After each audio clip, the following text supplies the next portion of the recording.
श्री सिद्धिलक्ष्मी स्तोत्र विनियोगः।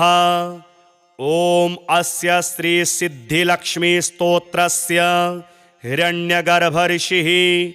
अनुष्टुप् छन्दः सिद्धिलक्ष्मीर्देवता मम समस्त दुःख क्लेश पीडा दारिद्र्य विनाशार्थं सर्वलक्ष्मी प्रसन्नकरणार्थं महाकाली महालक्ष्मी महासरस्वती देवता प्रीत्यर्थं च सिद्धिलक्ष्मी स्तोत्र जपे विनियोगः। ब्राह्मीं च वैष्णवीं भद्रां षड्भुजां च चतुर्मुखां त्रिनेत्रां च त्रिशूलां च पद्मचक्रगदाधरां पीताम्बरधरां देवीं नानालङ्कारभूषितां तेजः पुञ्जधरां श्रेष्ठां ध्यायेत् बालकुमारिकाम् ओंकारलक्ष्मीरूपेण विष्णोर्हृदयमव्ययं विष्णुमानन्दमध्यस्थं ह्रीङ्कारबीजरूपिणी ॐ क्लीं अमृतानन्दभद्रे सद्य आनन्ददायिनी ॐ श्रीं दैत्यभक्षरदां शक्ति मालिनी शत्रुमर्दिनी तेजः प्रकाशिनी देवी वरदा शुभकारिणी ब्राह्मी च वैष्णवी भद्रा कालिका रक्तशाम्भवी आकार ब्रह्मरूपेण ओंकारं विष्णुमव्ययं सिद्धिलक्ष्मी परालक्ष्मी लक्ष्यलक्ष्मी नमोऽस्तु ते। सूर्यकोटिप्रतीकाशं चन्द्रकोटिसमप्रभं तन्मध्ये निकरे सूक्ष्मं ब्रह्मरूपव्यवस्थितं ओंकार परमानन्दं क्रियते सुखसम्पदा सर्वमङ्गलमाङ्गल्ये शिवे सर्वार्थसाधिके प्रथमे त्र्यम्बका गौरी द्वितीये वैष्णवी तथा तृतीये कमला प्रोक्ता चतुर्थे सुरसुन्दरी पंचमे विष्णुपत्नी च षष्ठे च वैष्णवी तथा सप्तमे च वरारोहा अष्टमे वरदायिनी नवमे खड्गत्रिशूला दशमे देवदेवता एकादशे सिद्धिलक्ष्मीर्द्वादशे ललितात्मिका एतत् स्तोत्रं पठन्तस्त्वां स्तुवन्ति भुवि मानवाः सर्वोपद्रवमुक्तास्ते नात्र कार्या विचारणा एकमासं द्विमासं वा त्रिमासं च चतुर्थकं पंचमासं च षण्मासं त्रिकालं यः पठेन्नरः ब्राह्मणाः क्लेशतो दुःख दरिद्रा भयपीडिताः जन्मान्तरसहस्रेषु मुच्यन्ते सर्वक्लेशतः अलक्ष्मीर्लभते लक्ष्मीम् अपुत्रः पुत्रमुत्तमं धन्यं यशस्यमायुष्यं वह्नि चौरभयेषु च शाकिनी भूतवेताल सर्वव्याधिनिपातके राजद्वारे महाघोरे संग्रामे रिपुसंकटे सभास्थाने श्मशाने च कारागेहारिबन्धने अशेषभयसम्प्राप्तौ सिद्धिलक्ष्मीं जपेन्नरः ईश्वरेण कृतं स्तोत्रं प्राणिनां हितकारणं स्तुवन्ति ब्राह्मणा नित्यं दारिद्र्यं न च वर्धते या श्रीः पद्मवने कदम्बशिखरे राजगृहे कुञ्जरे श्वेते चाश्वयुते वृषे च युगले यज्ञे च योपस्थिते शंखे देवकुले नरेन्द्रभवनी गंगातटे गोकुले सा श्रीस्तिष्ठतु सर्वदा मम गृहे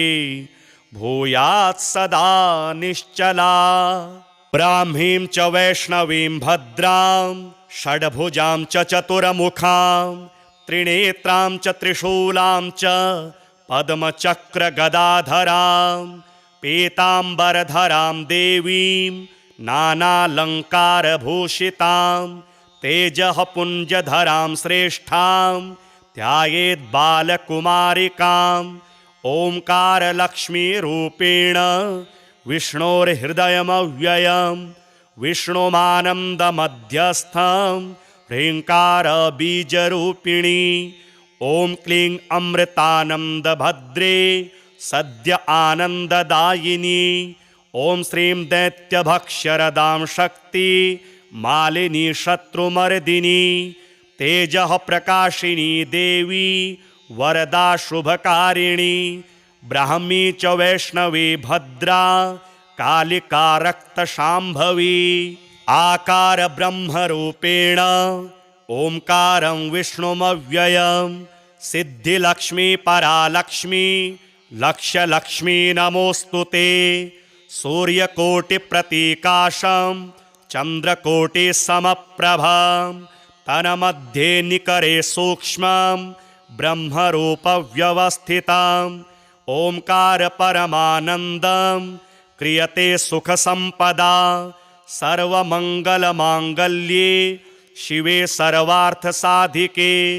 प्रथमे त्र्यम्बका गौरी द्वितीये वैष्णवी तथा तृतीये कमला प्रोक्ता चतुर्थे सुरसुन्दरी पंचमे विष्णुपत्नी च षष्ठे च वैष्णवी तथा सप्तमे च वरारोहा अष्टमे वरदायिनी नवमे खड्गत्रिशूला दशमे देवदेवता एकादशे सिद्धिलक्ष्मीर्द्वादशे ललितात्मिका एतत् स्तोत्रं पठन्तस्त्वां स्तुवन्ति भुवि मानवाः सर्वोपद्रवमुक्तास्ते नात्र कार्या विचारणा एकमासं द्विमासं वा त्रिमासं च चतुर्थकं पंचमासं च षण्मासं त्रिकालं यः पठेन्नरः ब्राह्मणाः क्लेशतो दुःख दरिद्रा भयपीडिताः जन्मान्तरसहस्रेषु मुच्यन्ते सर्वक्लेशतः अलक्ष्मीर्लभते लक्ष्मीम् अपुत्रः पुत्रमुत्तमं धन्यं यशस्यमायुष्यं वह्नि चौरभयेषु च शाकिनी भूतवेताल सर्वव्याधिनिपातके राजद्वारे महाघोरे संग्रामे रिपुसंकटे सभास्थाने श्मशाने च कारागेहारिबन्धने अशेषभयसम्प्राप्तौ सिद्धिलक्ष्मीं जपेन्नरः ईश्वरेण कृतं स्तोत्रं प्राणिनां हितकारणं स्तुवन्ति ब्राह्मणा नित्यं दारिद्र्यं न च वर्धते या श्रीः पद्मवने कदम्बशिखरे राजगृहे कुञ्जरे श्वेते चाश्वयुते वृषे च युगले यज्ञे च योपस्थिते शंखे देवकुले नरेन्द्रभवनी गंगातटे गोकुले सा श्रीस्तिष्ठतु सर्वदा मम गृहे भूयात् सदा निश्चला ब्राह्मीं च वैष्णवीं भद्रां षड्भुजां च चतुर्मुखां त्रिनेत्रां च त्रिशूलां च पद्मचक्रगदाधरां पीताम्बरधरां देवीं नानालङ्कारभूषितां तेजः पुञ्जधरां श्रेष्ठां ध्यायेद्बालकुमारिकाम् ओङ्कारलक्ष्मीरूपेण विष्णोर्हृदयमव्ययं विष्णुमानन्दमध्यस्थं ह्रीङ्कारबीजरूपिणी ॐ क्लीं अमृतानन्दभद्रे सद्य आनन्ददायिनी ॐ श्रीं दैत्यभक्षरदां शक्ति मालिनी शत्रुमर्दिनी तेजः प्रकाशिनी देवी वरदा शुभकारिणी ब्राह्मी च वैष्णवी भद्रा कालिका रक्तशाम्भवी आकार ब्रह्मरूपेण ओंकारं विष्णुमव्ययं सिद्धिलक्ष्मी परालक्ष्मी लक्ष्यलक्ष्मी नमोऽस्तुते। सूर्यकोटिप्रतीकाशं चन्द्रकोटिसमप्रभं तन्मध्ये निकरे सूक्ष्मं ब्रह्मरूपव्यवस्थितम् ओंकार परमानन्दं क्रियते सुखसम्पदा सर्वमङ्गलमाङ्गल्ये शिवे सर्वार्थसाधिके। प्रथमे त्र्यम्बका गौरी द्वितीये वैष्णवी तथा तृतीये कमला प्रोक्ता चतुर्थे सुरसुन्दरी पंचमे विष्णुपत्नी च षष्ठे च वैष्णवी तथा सप्तमे च वरारोहा अष्टमे वरदायिनी नवमे खड्गत्रिशूला दशमे देवदेवता एकादशे सिद्धिलक्ष्मीर्द्वादशे ललितात्मिका। एतत् स्तोत्रं पठन्तस्त्वां स्तुवन्ति भुवि मानवाः सर्वोपद्रवमुक्तास्ते नात्र कार्या विचारणा। एकमासं द्विमासं वा त्रिमासं च चतुर्थकं पंचमासं च षण्मासं त्रिकालं यः पठेन्नरः ब्राह्मणाः क्लेशतो दुःख दरिद्रा भयपीडिताः जन्मान्तरसहस्रेषु मुच्यन्ते सर्वक्लेशतः। अलक्ष्मीर्लभते लक्ष्मीम् अपुत्रः पुत्रमुत्तमं धन्यं यशस्यमायुष्यं वह्नि चौरभयेषु च। शाकिनी भूतवेताल सर्वव्याधिनिपातके राजद्वारे महाघोरे संग्रामे रिपुसंकटे सभास्थाने श्मशाने च कारागेहारिबन्धने अशेषभयसम्प्राप्तौ सिद्धिलक्ष्मीं जपेन्नरः। ईश्वरेण कृतं स्तोत्रं प्राणिनां हितकारणं स्तुवन्ति ब्राह्मणा नित्यं दारिद्र्यं न च वर्धते। या श्रीः पद्मवने कदम्बशिखरे राजगृहे कुञ्जरे श्वेते चाश्वयुते वृषे च युगले यज्ञे च योपस्थिते। शङ्खे देवकुले नरेन्द्रभवनी गङ्गातटे गोकुले सा श्रीस्तिष्ठतु सर्वदा मम गृहे भूयात् सदा निश्चला। ब्राह्मीं च वैष्णवीं भद्रां षड्भुजां च चतुर्मुखां त्रिनेत्रां च त्रिशूलां च पद्मचक्रगदाधरां पीताम्बरधरां देवीं नानालङ्कारभूषितां तेजः पुञ्जधरां श्रेष्ठां ध्यायेत् बालकुमारिकाम्। ओंकारलक्ष्मीरूपेण विष्णोर्हृदयमव्ययं विष्णुमानन्दमध्यस्थं ह्रीङ्कारबीजरूपिणी।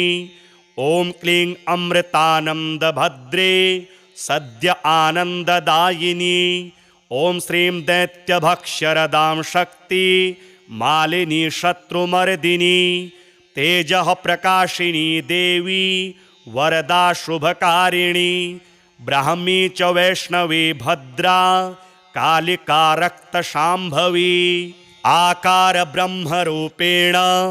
ओंकारं विष्णुमव्ययं सिद्धिलक्ष्मी परालक्ष्मी लक्ष्यलक्ष्मी नमोऽस्तुते। सूर्यकोटिप्रतीकाशं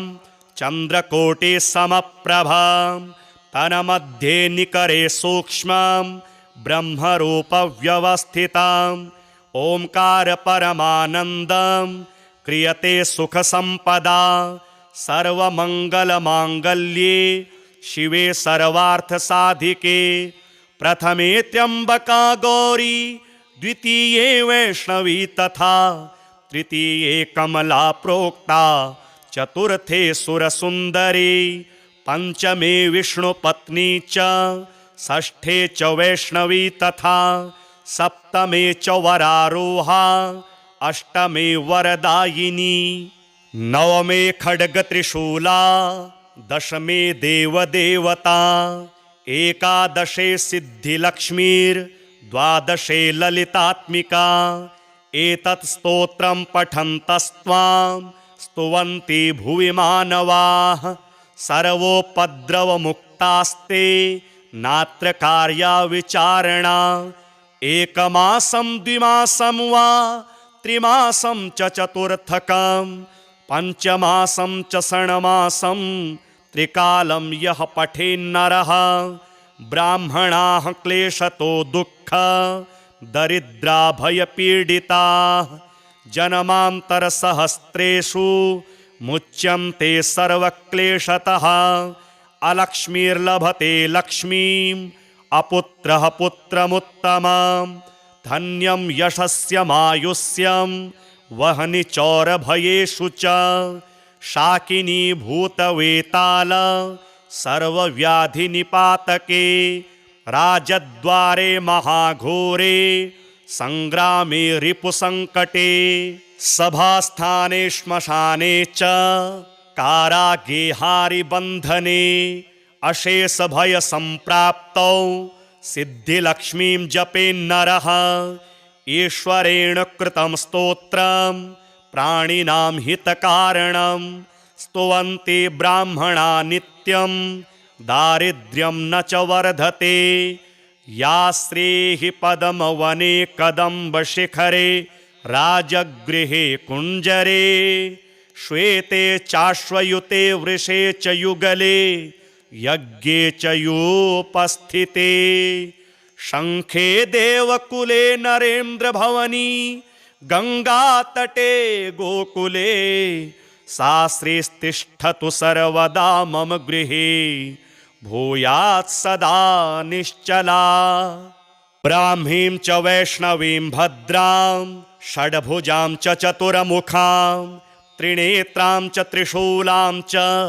पद्मचक्रगदाधरां, पीताम्बरधरां देवीं नानालङ्कारभूषितां, तेजः पुञ्जधरां श्रेष्ठां ध्यायेत् बालकुमारिकाम्। ओंकारलक्ष्मीरूपेण विष्णोर्हृदयमव्ययं, विष्णुमानन्दमध्यस्थं ह्रीङ्कारबीजरूपिणी। ॐ क्लीं अमृतानन्दभद्रे सद्य आनन्ददायिनी। ॐ श्रीं दैत्यभक्ष्यरदां शक्ति मालिनी शत्रुमर्दिनी। तेजः प्रकाशिनी देवी वरदा शुभकारिणी। ब्राह्मी च वैष्णवी भद्रा कालिका रक्तशाम्भवी। आकार ब्रह्मरूपेण ओंकारं विष्णुमव्ययं, सिद्धिलक्ष्मी परालक्ष्मी लक्ष्यलक्ष्मी नमोस्तुते। सूर्यकोटिप्रतीकाशं चन्द्रकोटिसमप्रभं, तन्मध्ये निकरे सूक्ष्मं ब्रह्मरूपव्यवस्थितं। ओंकार परमानन्दं क्रियते सुखसम्पदा। सर्वमङ्गलमाङ्गल्ये शिवे सर्वार्थसाधिके। प्रथमे त्र्यम्बका गौरी, द्वितीये वैष्णवी तथा, तृतीये कमला प्रोक्ता, चतुर्थे सुरसुन्दरी, पंचमे विष्णुपत्नी च, षष्ठे च वैष्णवी तथा, सप्तमे च वरारोहा, अष्टमे वरदायिनी, नवमे खड्गत्रिशूला, दशमे देवदेवता, एकादशे सिद्धिलक्ष्मीर्द्वादशे ललितात्मिका। एतत् स्तोत्रं पठन्तस्त्वां स्तुवन्ति भुवि मानवाः, सर्वोपद्रवमुक्तास्ते नात्र कार्या विचारणा। एकमासं द्विमासं वा त्रिमासं च चतुर्थकं, पञ्चमासं च षण्मासं त्रिकालं यः पठेन्नरः। ब्राह्मणाः क्लेशतो दुःख दरिद्रा भयपीडिताः, जन्मान्तरसहस्रेषु मुच्यन्ते सर्वक्लेशतः। अलक्ष्मीर्लभते लक्ष्मीम् अपुत्रः पुत्रमुत्तमं धन्यं यशस्यमायुष्यं वह्नि चौरभयेषु च शाकिनी भूतवेताल सर्वव्याधिनिपातके राजद्वारे महाघोरे संग्रामे रिपुसंकटे सभास्थाने श्मशाने च कारागेहारिबन्धने अशेषभयसम्प्राप्तौ सिद्धिलक्ष्मीं जपेन्नरः ईश्वरेण कृतं स्तोत्रं प्राणिनां हितकारणं स्तुवन्ति ब्राह्मणा नित्यं दारिद्र्यं न च वर्धते या श्रीः पदमवने कदम्बशिखरे राजगृहे कुञ्जरे श्वेते चाश्वयुते वृषे च युगले यज्ञे च योपस्थिते शङ्खे देवकुले नरेन्द्रभवनी गङ्गातटे गोकुले सा श्रीस्तिष्ठतु सर्वदा मम गृहे भूयात् सदा निश्चला। ब्राह्मीं च वैष्णवीं भद्रां षड्भुजां च चतुर्मुखां त्रिनेत्रां च त्रिशूलां च पद्मचक्रगदाधरां पीताम्बरधरां देवीं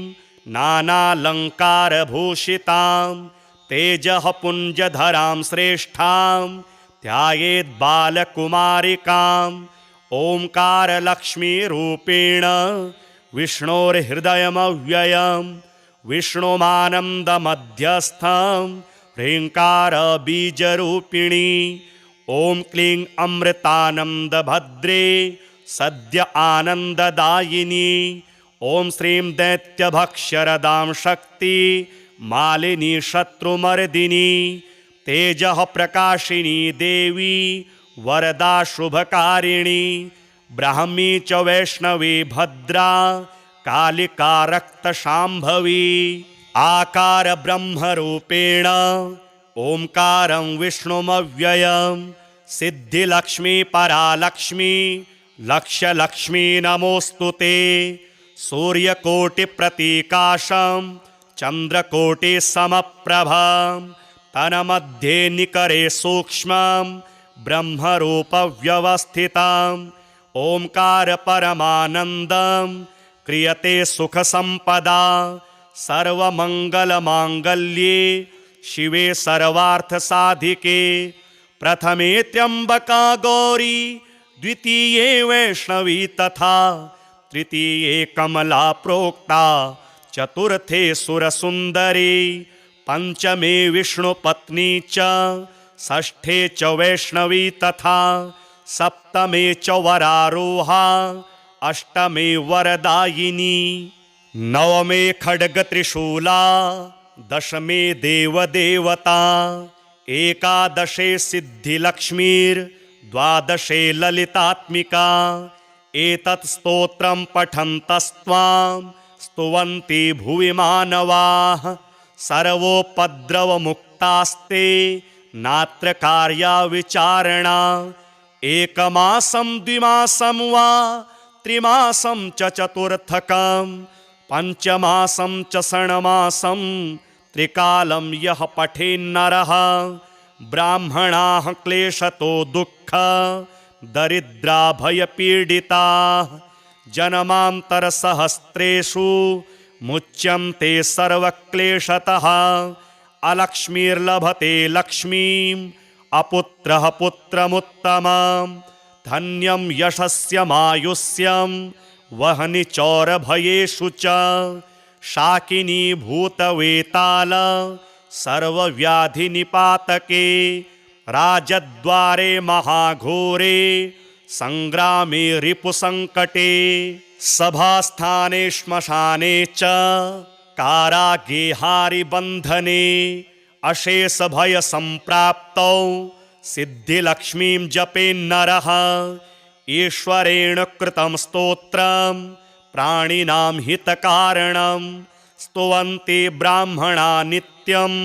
दारिद्र्यं न च वर्धते या श्रीः पद्मवने कदम्बशिखरे राजगृहे कुञ्जरे श्वेते चाश्वयुते वृषे च युगले यज्ञे च योपस्थिते शङ्खे देवकुले नरेन्द्रभवनी गङ्गातटे गोकुले सा श्रीस्तिष्ठतु सर्वदा मम गृहे भूयात् सदा निश्चला। ब्राह्मीं च वैष्णवीं भद्रां षड्भुजां च चतुर्मुखां त्रिनेत्रां च त्रिशूलां च पद्मचक्रगदाधरां पीताम्बरधरां देवीं नानालङ्कारभूषितां तेजः पुञ्जधरां श्रेष्ठां ध्यायेत् बालकुमारिकाम् ओंकारलक्ष्मीरूपेण विष्णोर्हृदयमव्ययं विष्णुमानन्दमध्यस्थं ह्रीङ्कारबीजरूपिणी ॐ क्लीं अमृतानन्दभद्रे सद्य आनन्ददायिनी ॐ श्रीं दैत्यभक्ष्यरदां शक्ति मालिनी शत्रुमर्दिनी तेजः प्रकाशिनी देवी वरदा शुभकारिणी ब्राह्मी च वैष्णवी भद्रा कालिका रक्तशाम्भवी आकार ब्रह्मरूपेण ओंकारं विष्णुमव्ययं सिद्धिलक्ष्मी परालक्ष्मी लक्ष्यलक्ष्मी नमोस्तुते सूर्यकोटिप्रतीकाशं चन्द्रकोटिसमप्रभं तन्मध्ये निकरे सूक्ष्मं ब्रह्मरूपव्यवस्थितं ओंकार परमानन्दं क्रियते सुखसम्पदा सर्वमङ्गलमाङ्गल्ये शिवे सर्वार्थसाधिके प्रथमे त्र्यम्बका गौरी द्वितीये वैष्णवी तथा तृतीये कमला प्रोक्ता चतुर्थे सुरसुन्दरी पंचमे विष्णुपत्नी च षष्ठे च वैष्णवी तथा सप्तमे च वरारोहा अष्टमे वरदायिनी नवमे खड्गत्रिशूला दशमे देवदेवता एकादशे सिद्धिलक्ष्मीर्द्वादशे ललितात्मिका एतत् स्तोत्रं पठन्तस्त्वां स्तुवन्ति भुवि मानवाः सर्वोपद्रवमुक्तास्ते नात्र कार्या विचारणा एकमासं द्विमासं वा त्रिमासं च चतुर्थकं पंचमासं च षण्मासं त्रिकालं यः पठेन्नरः ब्राह्मणाः क्लेशतो दुःख दरिद्रा भयपीडिताः जन्मान्तरसहस्रेषु मुच्यन्ते सर्वक्लेशतः अलक्ष्मीर्लभते लक्ष्मीम् अपुत्रः पुत्रमुत्तमं धन्यं यशस्यमायुष्यं वह्नि चौरभयेषु च शाकिनी भूतवेताल सर्वव्याधिनिपातके राजद्वारे महाघोरे संग्रामे रिपुसंकटे सभास्थाने श्मशाने च कारागेहारिबन्धने अशेषभयसम्प्राप्तौ सिद्धिलक्ष्मीं जपेन्नरः ईश्वरेण कृतं स्तोत्रं प्राणिनां हितकारणं स्तुवन्ति ब्राह्मणा नित्यं दारिद्र्यं न च वर्धते या श्रीः पद्मवने कदम्बशिखरे राजगृहे कुञ्जरे श्वेते चाश्वयुते वृषे च युगले यज्ञे च योपस्थिते शङ्खे देवकुले नरेन्द्रभवनी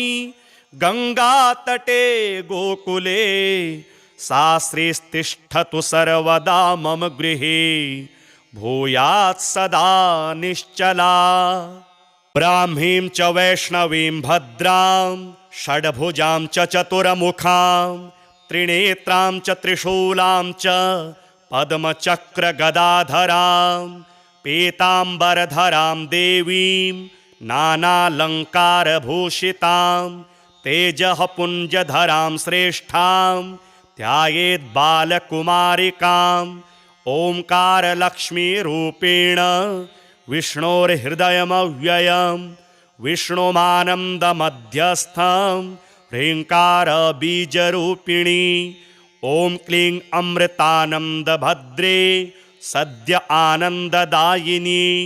ॐ श्रीं दैत्यभक्षरदां शक्ति मालिनी शत्रुमर्दिनी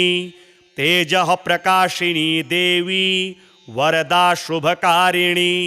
ब्राह्मी च वैष्णवी भद्रा कालिका रक्तशाम्भवी आकार ब्रह्मरूपेण ओंकारं विष्णुमव्ययं सिद्धिलक्ष्मी परालक्ष्मी लक्ष्यलक्ष्मी नमोऽस्तुते सूर्यकोटिप्रतीकाशं चन्द्रकोटिसमप्रभं तन्मध्ये निकरे सूक्ष्मं ब्रह्मरूपव्यवस्थितम् ओंकार परमानन्दं क्रियते सुखसम्पदा सर्वमङ्गलमाङ्गल्ये शिवे सर्वार्थसाधिके प्रथमे त्र्यम्बका गौरी द्वितीये वैष्णवी तथा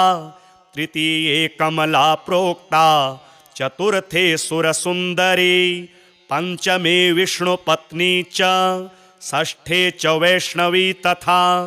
सप्तमे च वरारोहा अष्टमे वरदायिनी नवमे खड्गत्रिशूला दशमे देवदेवता एकादशे सिद्धिलक्ष्मीर्द्वादशे ललितात्मिका एतत् स्तोत्रं पठन्तस्त्वां स्तुवन्ति भुवि मानवाः सर्वोपद्रवमुक्तास्ते नात्र कार्या विचारणा एकमासं द्विमासं वा त्रिमासं च चतुर्थकं पंचमासं च षण्मासं त्रिकालं यः पठेन्नरः ब्राह्मणाः क्लेशतो दुःख दरिद्रा भयपीडिताः जन्मान्तरसहस्रेषु मुच्यन्ते सर्वक्लेशतः अलक्ष्मीर्लभते लक्ष्मीम् अपुत्रः पुत्रमुत्तमं धन्यं यशस्यमायुष्यं वह्नि चौरभयेषु च शाकिनी भूतवेताल सर्वव्याधिनिपातके राजद्वारे महाघोरे संग्रामे रिपुसङ्कटे सभास्थाने श्मशाने च कारागेहारिबन्धने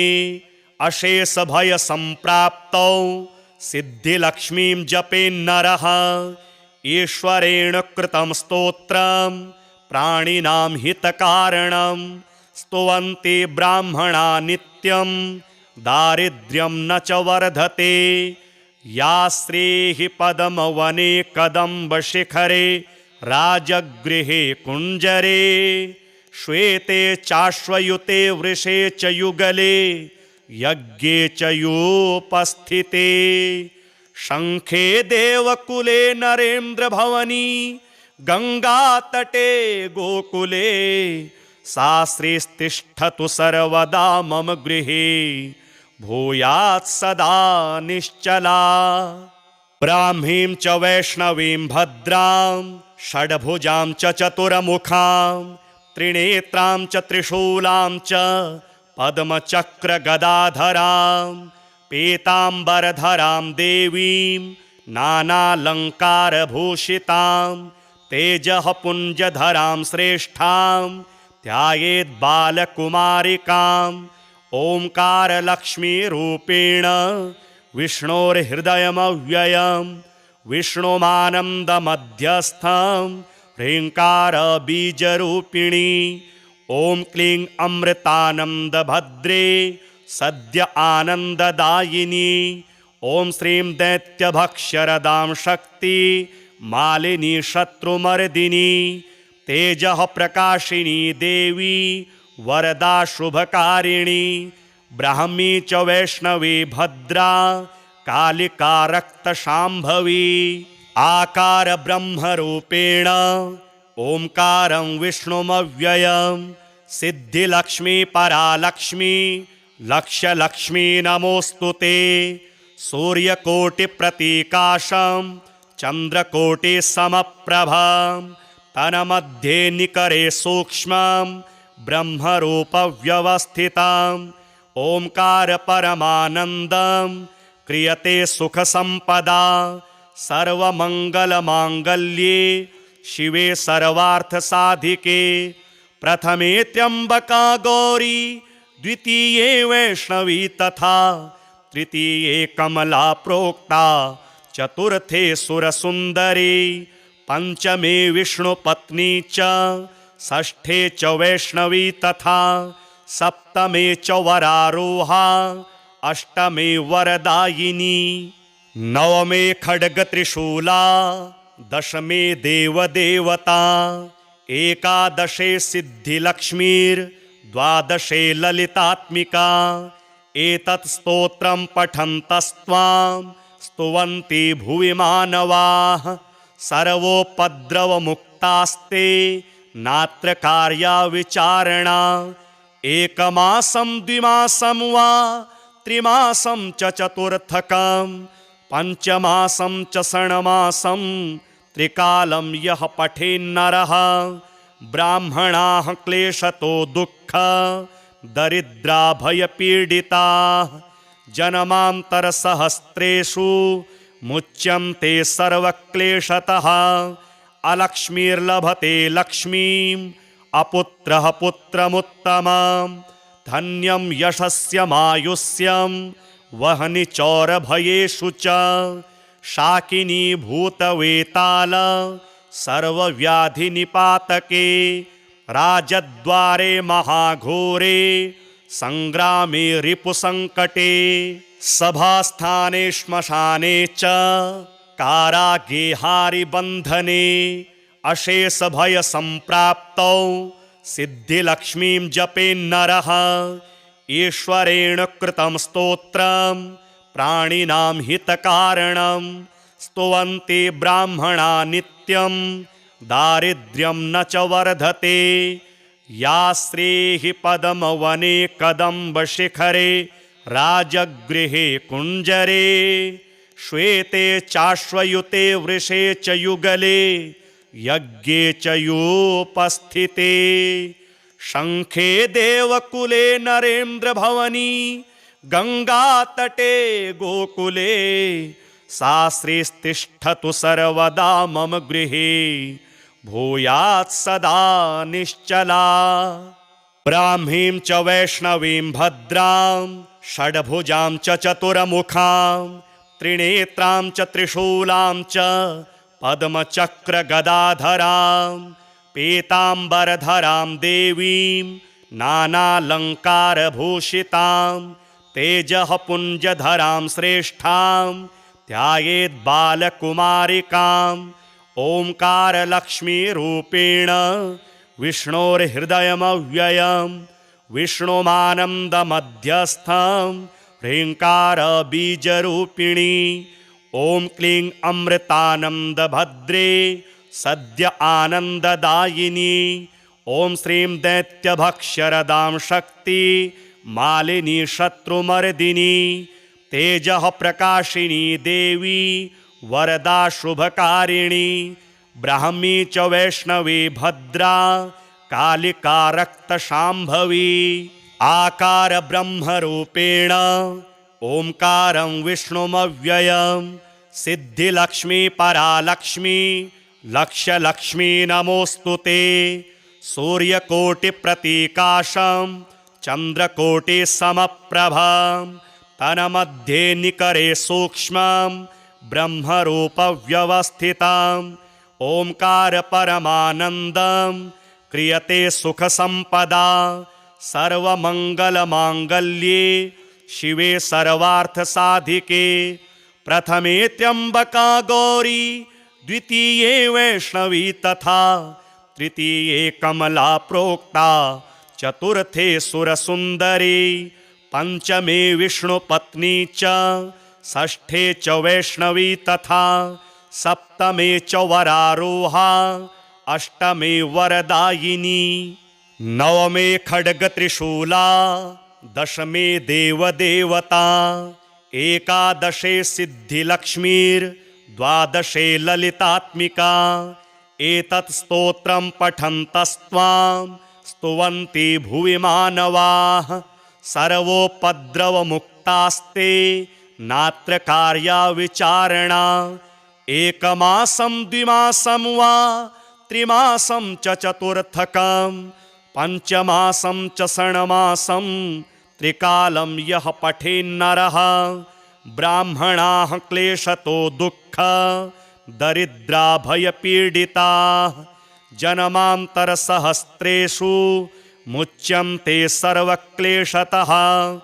अलक्ष्मीर्लभते लक्ष्मीम् अपुत्रः पुत्रमुत्तमं धन्यं यशस्यमायुष्यं वह्नि चौरभयेषु च शाकिनी भूतवेताल सर्वव्याधिनिपातके राजद्वारे महाघोरे संग्रामे रिपुसंकटे सभास्थाने श्मशाने च कारागेहारिबन्धने अशेषभयसम्प्राप्तौ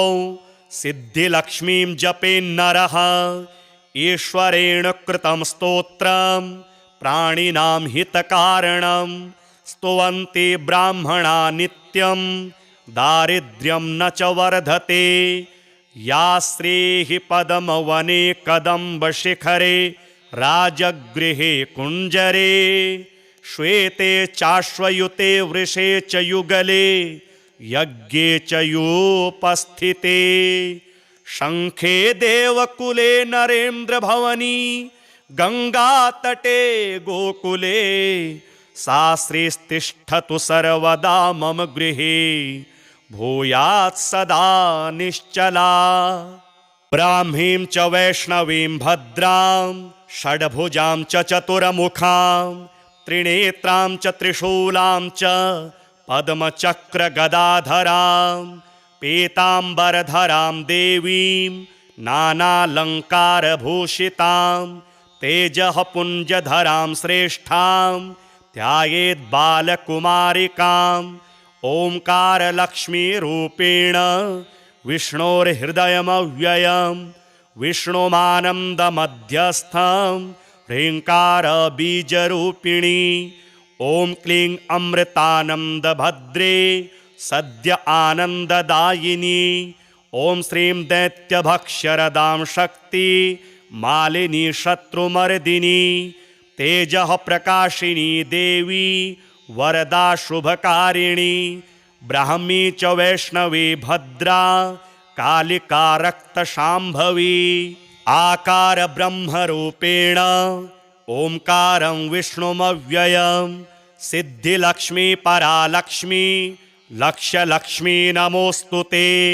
सूर्यकोटिप्रतीकाशं चन्द्रकोटिसमप्रभं तन्मध्ये निकरे सूक्ष्मं ब्रह्मरूपव्यवस्थितं ओंकार परमानन्दं क्रियते सुखसम्पदा सर्वमङ्गलमाङ्गल्ये शिवे सर्वार्थसाधिके प्रथमे त्र्यम्बका गौरी द्वितीये वैष्णवी तथा तृतीये कमला प्रोक्ता चतुर्थे सुरसुन्दरी पंचमे विष्णुपत्नी च षष्ठे च वैष्णवी तथा सप्तमे च वरारोहा अष्टमे वरदायिनी नवमे खड्गत्रिशूला दशमे देवदेवता एकादशे सिद्धिलक्ष्मीर्द्वादशे ललितात्मिका एतत् स्तोत्रं पठन्तस्त्वां स्तुवन्ति भुवि मानवाः सर्वोपद्रवमुक्तास्ते नात्र कार्या विचारणा एकमासं द्विमासं वा त्रिमासं च चतुर्थकं पञ्चमासं च षण्मासं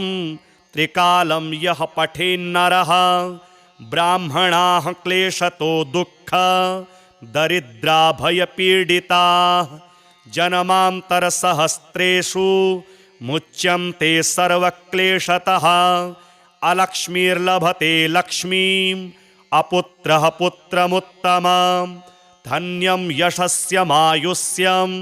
वह्नि चौरभयेषु च शाकिनी भूतवेताल सर्वव्याधिनिपातके राजद्वारे महाघोरे संग्रामे रिपुसंकटे सभास्थाने श्मशाने च कारागेहारिबन्धने अशेषभयसम्प्राप्तौ सिद्धिलक्ष्मीं जपेन्नरः ईश्वरेण कृतं स्तोत्रं प्राणिनां हितकारणं स्तुवन्ति ब्राह्मणा नित्यं दारिद्र्यं न च वर्धते या श्रीः पदमवने कदम्बशिखरे राजगृहे कुञ्जरे श्वेते चाश्वयुते वृषे च युगले यज्ञे च योपस्थिते शङ्खे देवकुले नरेन्द्रभवनी गङ्गातटे गोकुले सा श्रीस्तिष्ठतु सर्वदा मम गृहे भूयात् सदा निश्चला।